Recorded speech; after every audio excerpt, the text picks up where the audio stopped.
What's up, everybody? Welcome to Podcast Now Back to the Past. I'm Alex, and in this video, I want to talk about Star Wars Jedi Fallen Order, one of the best Star Wars games. Not my personal favorite, but it's because when you go back into the well, you realize, oh, Battlefront 2, that game is phenomenal, right? Knights of the Old Republic. Some people even say Star Wars The Old Republic. There are a lot of classic Star Wars games, and it went through a little bit of a lull. You know, we had Force Unleashed, which is, by the way, another incredible one. Then there was Force Unleashed 2, which was kind of messy, and, you know, EA getting the license, having Battlefront. I would say in a lot of ways, Jedi Fallen Order saved modern day Star Wars. I wouldn't say it's, again, not the best Star Wars game in my opinion, but where we were at with Star Wars games at the time, even though I really loved Battlefront, the way that game was going, the way that game actually started, the way that DICE and EA kind of went back and forth and then shuttling DICE to go make the next Battlefield game, Fallen Order, you know, comes out, and it wasn't known how well this game would be, you know, received.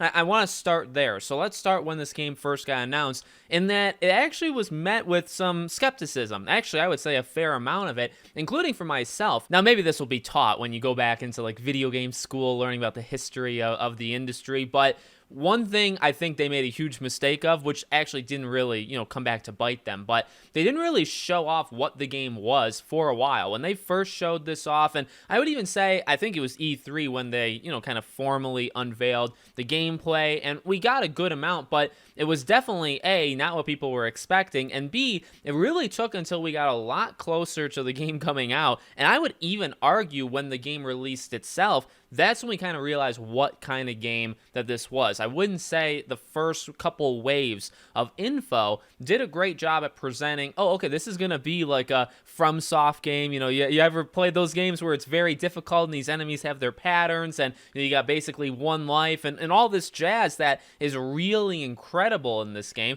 Well, that's what it is. And I don't think people were ready for that. I think people are a whole lot more ready for it now. Obviously with Survivor, I think people are ready to kind of, you know, jump back in. But that's, I think, something that caught people very off guard leading into it. So, you know, then the game comes out, and the game is pretty much an overwhelming success story. The only thing let's criticize just for a second before we jump into the game is the marketing. So, well, number one, you had people on YouTube that were doing some phenomenal thumbnail making of putting, like, Vader in the thumbnail. I think you're going to get that pretty much for any game, but the Vader thing is quite annoying. I've seen multiple people that have told me in messages or Twitter or whatever that they got the ending of the game spoiled for them, some by YouTubers, some by EA itself. So a notorious story here is that just a few weeks after the game launched, there were TV spots that would go out, and in these TV spots, it would be Vader. I believe it would be the Vader scene when he kind of jumps down right, you know, in front of Trilla or behind Trilla. So it would just show Darth Vader, which, look,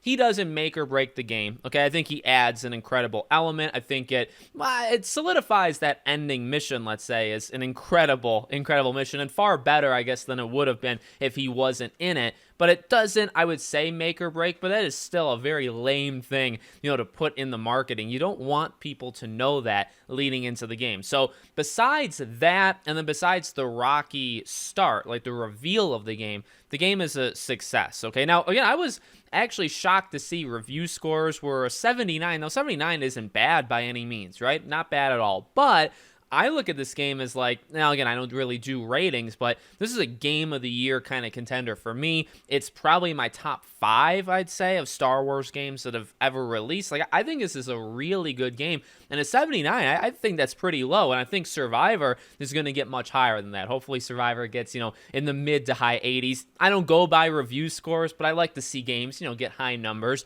But regardless, I love this game. So I bought it. It took me a while. It took me a while to beat this game. I died several times, and I'll say, going back in 2023 to play this game, I coasted a lot more. Now, I by no means, you know, went through the entire game without dying. Trilla gave me some issues towards the end. A couple, I'd say, bosses, even some mini bosses, gave me a little bit of trouble here and there. But overall, I went through this game at a much quicker pace now than I did back then. So let's talk about the individual elements. Well, number one, I want to talk about the story. The story, I think, is really solid. ending, the holocron part, the final cutscene, a little bit rushed. There's some things here and there, but overall, it tells a very simplistic, like it's not that difficult to figure out. It's pretty much just kind of like one quest, but things get in the way, or you have to jump planets to get info to then go to the next planet to then get info to do the next thing. I mean, that's pretty much, it's just a chase for one thing. That's the entirety of this game, and I think it works really well. It keeps its cast pretty small as well, right? You got Cal and gang, and the gang, with like Marin and stuff, expands a little bit, but not too much. In fact, actually, it keeps it at those core 4, I guess if you count BD1, which maybe you should, then core 5. You have Trilla as the main villain. You throw in flashbacks, right? Which both ties to the story in terms of Cal kind of reconnecting himself to the Force, I guess remembering, what happened in the past, and then gaining those Force, the Force knowledge or whatever. And that, well, not only adds to the gameplay part of things, I think that's an incredibly creative device that they did, because not only does it bring us the Order 66 scene, which, much like anytime Star Wars does this, is incredible, right? I don't know if they've ever botched an Order 66 scene in any medium, movies, television, games. They always seem, when they do that, the music, oh my dear God, the visuals, everything, the, I guess, drama, or like the, I don't even know if you call it tension, but just sadness. Sadness is probably the right word, of just seeing the clones turn on the Jedi. They don't miss. They absolutely don't miss. So for this game, I think they nailed that story-wise. Also, him and his master training, story-wise. And then gameplay-wise, clever, because you gotta, he knew stuff. He knew abilities, he had abilities, whatever, and he kind of lost all of it. And you got to get it back. And now you can never do that again. And in fact, they've learned that. They've said that, out loud. Survivor's not going to do that, right? You're starting actually a little bit more powerful than Cal was at the end of Fallen Order. Love it. Because you don't forget. And if you do forget, you only forget one time. Why would you forget twice? So I think that works extremely well. But I think it's a well-rounded story, well-rounded cast. I know people love Marin. I like Cal quite a bit. His personality, his interactions with others, his kind of righteousness that he has about him, I think is really, really good. So I think he's a good character to take this game, obviously, into, it's 2 games, most likely a trilogy. There's no way they're going to kill him off in the second game. You can take that to the bank. But story, very good.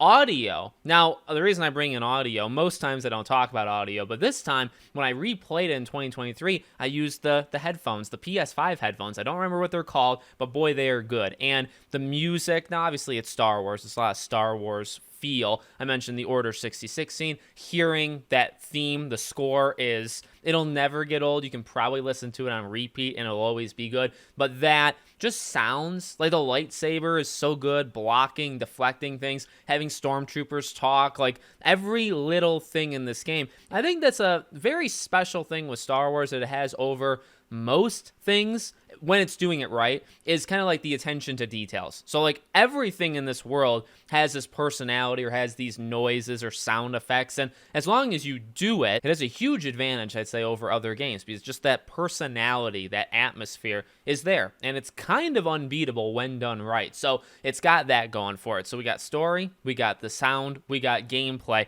Gameplay in this game, I think, is the shining star, okay? Visually, I mean, the game looks good. Like everything about this game is average, above average, super above average. Like that's kind of the medium for it. The gameplay, I think, is tremendous. The only thing I would say about the gameplay, I've talked about this before here and there, is the locking on, being able to kind of position yourself so Cal is directly facing somebody. This game is a little finicky in that way. So is what looks to be, and I hope that this is not true, Survivor. We've seen some clips of Survivor where it also looks like this. Depending on your alignment, Cal will have some trouble blocking or parrying or deflecting or whatever. And I feel like he shouldn't. Like, as I went through this game, there were numerous points where it's like, okay, Cal, I know I'm not locked on, but I'm kind of like facing them pretty closely. We are kind of locked on, like in our minds, in our spirits. So can you please block the attack that I know you're capable of doing? And then you'll get like a cheap hit. And in these games, this game in particular, a couple hits, that's all you really need. Yeah, you got health,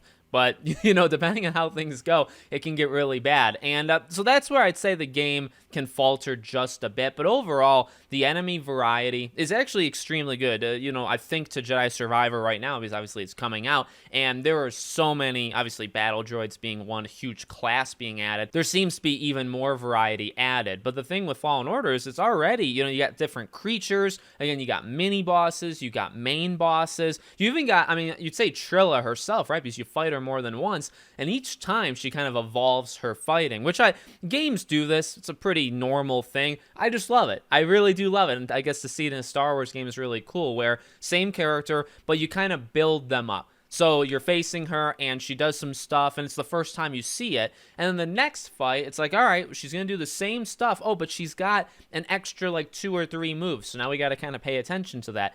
I feel like, well, you have to kind of defend yourself against her in the beginning. Then you, I believe, fight her 3 times, right? The third time being the last one.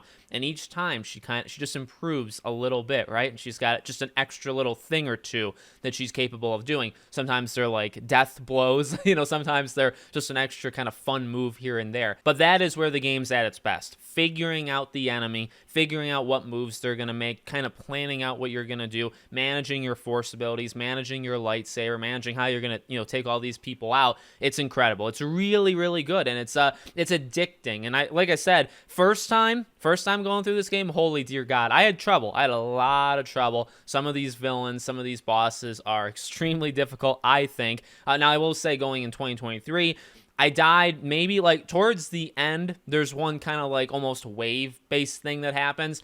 And I think I died there maybe 4 or 5 times. That's the most even Trilla's boss at the end. I feel like the first time I probably could have cried because I just could not get through her. I think I beat her third time's the charm this time. She's really not that bad. You have to have patience. These games are all about patience. And again, figuring out how the enemy attacks, doing your kind of mini dodge just at the right time, getting that strike in, but don't you dare get too aggressive, right? Don't feel, I can get that extra hit in and it'll be okay. It'll never be okay. That's the thing that needs to be drilled into my head with these games. Don't go for those cheap extra hits because you know that there's a slight chance that it's not going to work. And oftentimes in From Software games, Jedi Fallen Order, they don't work and they come back to bite you. And again, in a game like this, it could be the difference between life or death. And that one extra hit may haunt you 2 minutes later when you have just one little thing of health left. Well, you could have had 2 little things of health left if you didn't, get too aggressive. So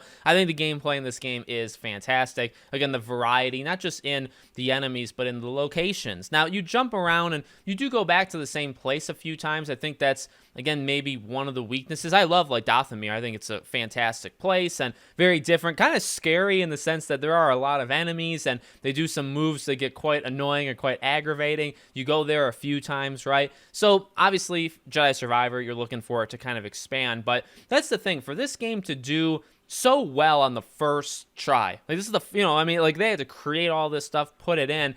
It's not the fullest thing of all time. It's not the most fleshed out. I wouldn't compare it to Elden Ring or anything like that, but I think as a, this Soulsborne kind of game, it does it extremely well. The fighting technique is very good. You feel also like a Jedi. That's kind of one skipped over thing. Jedi Fallen Order. You feel like you literally are a Jedi. These force abilities that you're doing, it feels good. It feels good to attack, to defend. I mentioned earlier, blocking, parrying, deflecting bullets.